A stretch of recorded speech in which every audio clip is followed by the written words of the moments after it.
What's up? So, there's a fun little thing going on right now. One, I have Richmond this weekend. I'm exhausted and I'm not even at the event yet. So that'll be fun. I'm living on caffeine this weekend. Boys, let's go. Oh, it'll be a good time. So, fun fact, we have successfully avoided all the water damage. Yes. Thank God. One easy thing in the past week. On an even better note, I normally don't advertise products or endorse things I haven't purchased myself and tested, right? However, that being said, I do love things that are incredibly cost effective, much like my haircuts every 3 months. So, there is currently a Kickstarter going on. It's called the Card Mill. I will put a link in the description of the video. Please click it. You are not obligated to buy this. I am not personally endorsing this product and saying it's amazing. I'm not saying it's going to be the best thing in the world. However, I do believe for the price point of $400, it is incredibly worthwhile.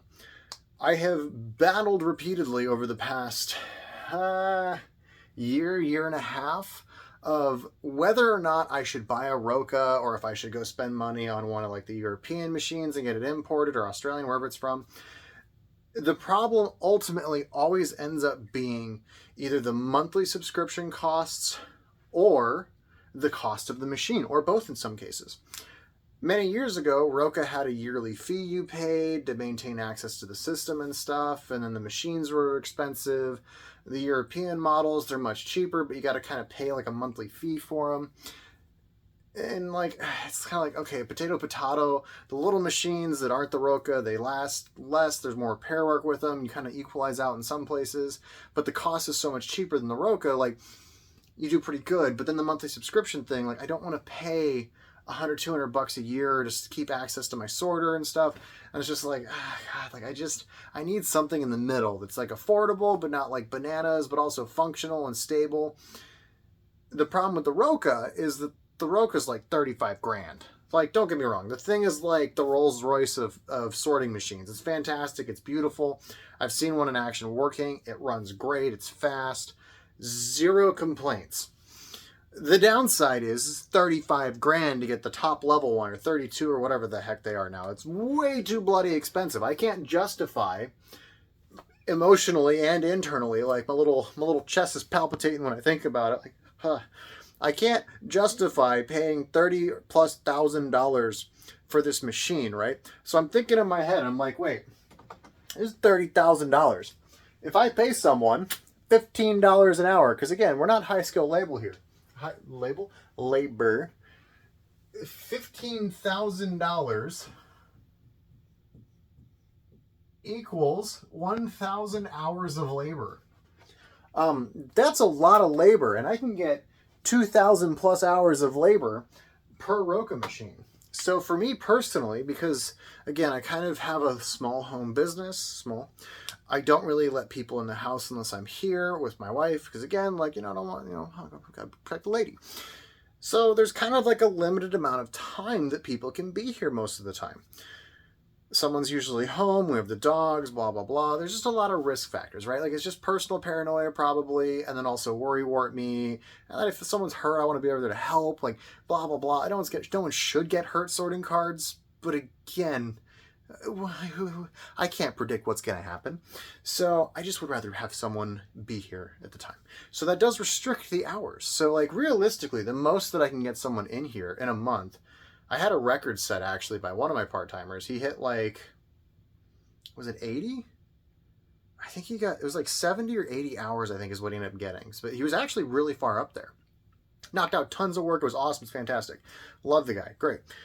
The downside is he only works summers and winter breaks and stuff like that. So I didn't even get 10% of this from him and my highest record in a month. You see the problem here. There's a small problem here. I would have to wait years to recoup half of my Roca. And the other problem with the Roku and these sorting machines, right, they require constant loading, which means if I'm at my desk, I can load the machine and let it do its thing. It's great. Which means I can personally use the machine 4 to 5 hours most nights. I can keep it running, blah, blah, blah. So for me, my ROI on the time is great. But, problem, I got to stop what I'm doing and load it. Fair. Not a big deal. I've spent $35,000 in this damn thing. That's a lot of money. That's a lot of money. I'm sorry, but it's so much money. And they have like financing you can do and other things like that. But I really don't want to finance the bloody thing. I'd rather just buy it outright because, like, God, I don't want more bills. I have enough of those. So enter the card mill. My answer that I didn't know I wanted and was begging for years, that I was kind of begging for but never came around. I don't know what happened, but this beautiful little card mill, it's $400. It sorts about 300 cards an hour right now. It sits in the corner of your desk, which is fantastic. It's not this giant, huge machine that requires a table like the other much larger units from Australia/Europe and the Roka and stuff. It's much smaller. It's more compact. It's like a little, like, you know, size of a printer ream. It's not that big. The best part is if they get what they're trying to do, they're trying to have it up to about 600 cards an hour when it ships in December. I've bought 2 of them. I'm going to buy 2 of them because, well, one, their monthly software thing, which they might do, which a lot of the cheaper machines tend to do, if you're in the Kickstarter, you don't pay it. You're done. It's it. Nada. Zip, bada, boom, bada. That's it. No more monthly software fees. So my downside risk just went down exponentially because I love lifetime license deals. That's the best. I love not paying for it. If I can buy something one time and never buy it again, I'm much more tempted. This is a good marketing thing, by the way. If you're selling something that you can do a one lifetime thing on, it's usually just a really good selling point. So for me, I'm planning on being in the card business for, I'm 31, at least till I'm 50. You know, 55 maybe, 60, I don't know, somewhere in there. Have my shop and be a crusty old curmudgeon selling boxes of Pokemans and, hey, yelling them kids, get out of my shop, you hooligans. You know, I don't know. We'll see how far along we get with that. But, you know, I'll probably be like that boisterous young fellow in his 60s still. And this will be, cardboard will keep me lively. So we have this beautiful little machine that's $400 that comes with a lifetime subscription service. Then it does everything that I need, which is rarity sorting, color sorting, alphabetizing, all of the shenanigans that I could possibly need. And it does it at a decent little 300 cards per hour pace. So I got the little hopper extender for it. I can load that motherfucker up with several hours worth of cards. And I can set it and forget it. And I'm so excited. I'm so excited for this. I'm actually genuinely endorsing the machine. I've seen the video clips and stuff they have of it running. It seems like it's pretty stable. I don't know how well it'll work in the long term, if there's going to be really expensive parts or there's going to be a lot of parts breaking down. These are a lot of wild cards. So, you know, here's the wild card description on this. Buyer beware, there might be part costs you have to pay, you know, other things like this, time spent with the machine down. There might be bugs and glitches I don't know about. They did run Power 9 and a Lotus through it and dual lands and other things like that. So, you know, they're fairly confident in their machine. I think if you're content running 50 grand worth of cardboard through it, you probably have a pretty decent amount of faith in the machine. And I'm going to be running a lot of bulk through it. So if it happens to crush my 5-cent common, I'm really not all that torn up about it. Really not. And if it happens to brick a $20 rare or something because it machines out or something, whatever, I don't care. It's a $20 card. It's probably saved me 100+ hours of work at that time. And if I happen to lose a $20 card because it's sorting it, then darn, crying shame. Whatever will I do? Woe is me. End of the world. It's fine. My 100 hours of saved time is worth. So yeah, what I'm getting at though is I think even with the downside potential factors, right? Parts, repair, stability in the machine, longevity is like a total wild card factor. You know, I don't know. They seem to have pretty good intentions behind keeping the machines up and running for long-term use. So we'll see. I'm going to buy 2 of them. For me, I got in at the 350, the early bird thing. So they did like a 350 early bird thing. So I got the extender and stuff like that. I'll probably buy a second one with the extender as well. So for me, I'll be all in probably like 830, I think, something like that, or 815 for the 2 machines. For me, it's a third of the cost of one of the European models / Australian ones. My buddy has one. I almost bought one, but he's had to fix it and repair it like 4 or 5 times after sorting a few 100,000 cards. So I mean, like, realistically speaking, like, if I can pay for a machine that's a third of the price, that's as oftenly repaired, I'm making $1,600 in this scenario, plus I get lifetime software access, which is kind of its own W in and of itself. The other reason I will be bringing and purchasing these particular machines is because they are so compact, and it will be able to do pricing software with TCG Player and stuff like that, because that's what they said, allegedly. Allegedly. I will be able to take 2 of these to events with me, like Collecticons, Flesh and Blood shows, etc.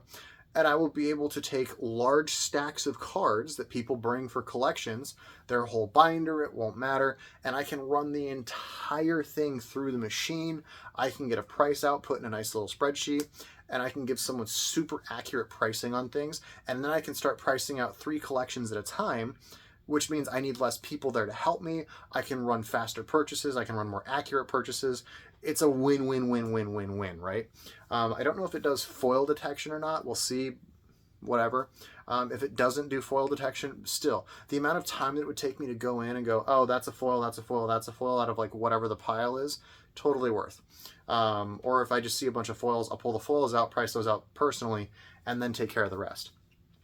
But either way, it saves me so much time when I'm pricing out these collections. It will be an immeasurably helpful tool for me personally, but it may not be helpful for everyone. I do think the fact that it is a nice little sorting machine, it fits on your desk, I think that's going to be its biggest selling point, because it kind of appeals to a lot of casuals. My buddy already ordered one. I have a couple on order. And I would honestly, if you're okay throwing $400 at the machine, I would suggest doing it. I will link it in the description. I hope you guys enjoy it. It'll be a wild card journey for me and whoever else jumps in there with me.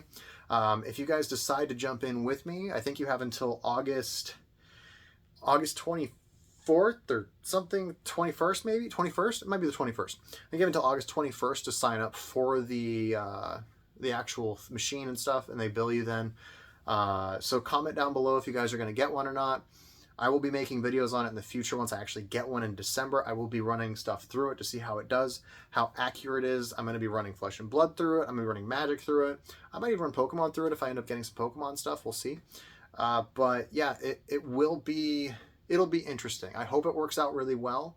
But yeah, guys, comment down below if you're going to get one or not. Let me know what you think about it. And let me know if you're riding the YOLO train with me. Again, not guaranteeing anything, but I am risking my money with whoever jumps in with me. So let's have fun with it.